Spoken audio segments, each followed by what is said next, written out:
உங்கள் ஒவ்வொருவரையுமே சிறப்பாக இந்த புதிய நாளில், அதுவும் சிறப்பாக புதிய வாரத்தில் சந்திப்பதிலே மிகுந்த மகிழ்ச்சி.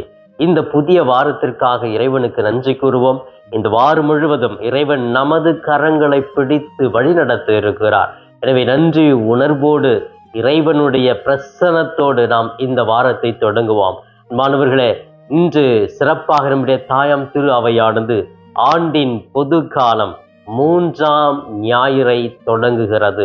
இந்த பொது காலத்தின் 3ஆம் ஞாயிறினுடைய மைய கருத்து என்று பார்க்கிற பொழுது, இருளில் உள்ளவர்கள் ஒளிக்கு திரும்ப மனமாற்றமும் அழைப்பும் தேவை என்று சொல்லுகிறது. இருளில் இருப்பவர்கள் மனம் திரும்ப வேண்டும், இறைவனுடைய பணி செய்ய அந்த அழைத்தலில் நிலைத்திருக்க வேண்டும் என்ற மைய கருத்தை சொல்லுகிறது. இதை அடிப்படையாக வைத்துத்தான் முதல் வாசகத்தில் எசாயா இறைவாக்கினர் அழகாக சொல்லுகிறார்.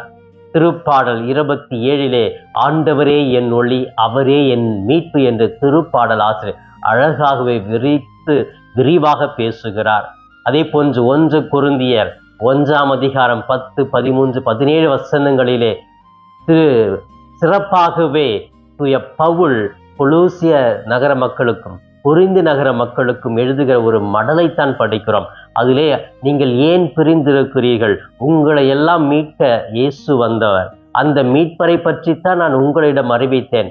என்னை சார்ந்தவர்கள் அல்ல, அப்போலோவை சார்ந்தவர்கள் அல்ல, வேறு இனத்தவர்கள் அல்ல, நீங்கள் ஏன் பிரிவினையில் வாழ்கிறீர்கள் என்ற ஒரு கருத்தை மையமாக வைத்து பேசுகிறார்.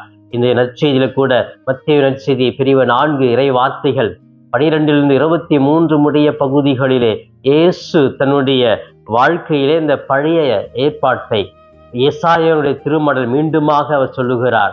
காரிருள் இருந்தவர்கள் பேரொளியை கண்டார்கள், சாவின் விளிம்பில் இருந்தவர்கள் வாழ்வை அடைய துடிக்கிறார்கள், அவர்களை மீட்க இந்த இறைமகன் வந்திருக்கிறேன் என்ற ஒரு செய்தியை கூட நற்செய்தியில் சொல்லுகிறார். நற்செய்தியில் அதை பற்றி பேசிவிட்டு மனம் மாறுங்கள் என்று ஒரு மன மாற்றத்தினுடைய அழைப்பை கொடுத்து விட்டு தன்னுடைய பணிக்காக முதலாக சீடர்களை அழைக்கின்ற ஒரு பணியை நாம் பார்க்கிறோம். ஆம் பிரியமானவர்களே, இதோ சிறப்பாக இந்த வாசகங்கள் அனைத்தையுமே நான் படிக்கிற பொழுது இதுதான் மைய கருத்து.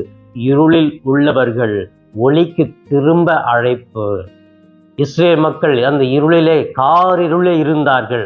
அவர்களை மீட்க அந்த ஒளியில் பிரகாசமாக இருக்கத்தான் இயேசு வந்து இந்த இஸ்ரேல் மக்களுடைய வாழ்க்கையை பிரகாசிக்க வந்தார். ஆனால் அந்த மக்கள் அந்த ஒளியை கண்டுகொள்ளவில்லை. மனம் மாறுங்கள் என்று அழைப்பு விடுத்தார். ஆனாலும் அவர்கள் மனம் மாறவில்லை.